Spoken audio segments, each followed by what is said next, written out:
put on way too much electrical tape and you end up with something, well, kind of exaggerating, but you get the idea. It looks a right mess, and also it's not very strong either. You've got a lot of movement there compared to the bottom one there. Okay, so a couple of little tips there for you. What else do we have? We've talked about that.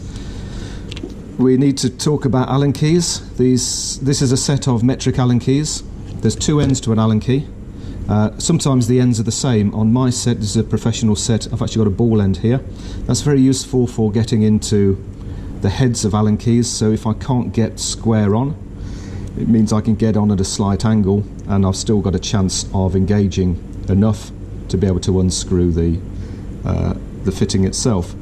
Just bear in mind that the section of the material here is slightly thinner, so don't over apply too much leverage. So you know, the typical way would be to get some sort of attachment on the end of your Allen key here to give you more leverage, but if you do that, you run the risk of shearing off the ball end. If you want lots of leverage, best thing is to use the straight end like that, and you can see how the Allen key's been designed. You straight away get more leverage here, it's already given to you. So if you want lots of leverage, make sure you use the short end, engage it fully into the head of the screw or the bolt, and then you've got a long lever of which to unscrew. Often these will get clogged up with dirt and dust, so if necessary, get something in there, like a small Allen key for example. It's always useful just to clean out any debris that might be in there before you start that will restrict the engagement of your Allen key. Okay, again, it's like the screw, you only get one shot at doing it, so make sure you get it right the first time to save having to drill the thing out afterwards. Okay, let's take a look at the Stanley knife. You've probably got one of these in your kit already. Chances are it might not have a new blade on it. The blade in yours, if it's anything like mine at home, it could be 5 years old and been used for many jobs. It's really not worth taking the risk. Just flip the blade over, pop a new blade in. They're nice and cheap and inexpensive. Always cut away from you, not towards you, and when you're finished, retract the blade back in the toolkit. Engineer's hammer. We don't use claw hammers or carpenter's hammers or builder's hammers. We use an engineer's hammer. This has got lots of weight to it. Lots of weight means it's very good at tapping things out. You can get a lot of force to tap out a shaft or to push out a bearing. It's also made of copper, so the copper distorts rather than the thing you're using, the thing that you're hitting or tapping. And also you might have a hide end here which is even softer, and it just means that you get lots and lots of leverage without damaging the thing you're actually trying to tap out.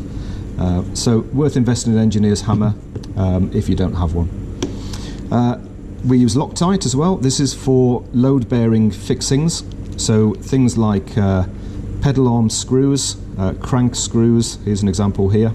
You can already see there's like a blue tinge here, so this is a residue of this thread lock.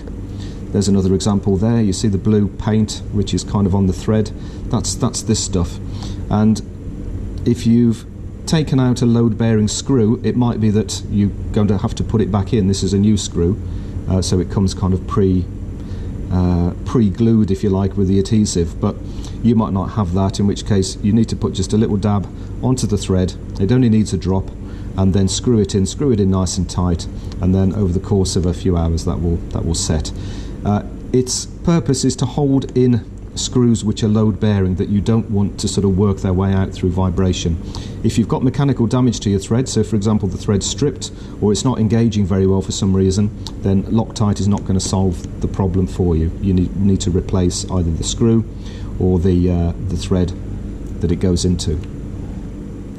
Okay, so that's it. Those are the basic tools. You've always got options in your toolkit. So for example, there's more than one way to do a job. You've got, potentially you might have Allen key fixings that will go on your ratchet. So always think that there's always more than one tool available to do the job. So make good use of the kit you've got. Best of luck. If you've got any questions, you know where I am. Just reach out and I'll do my best to help.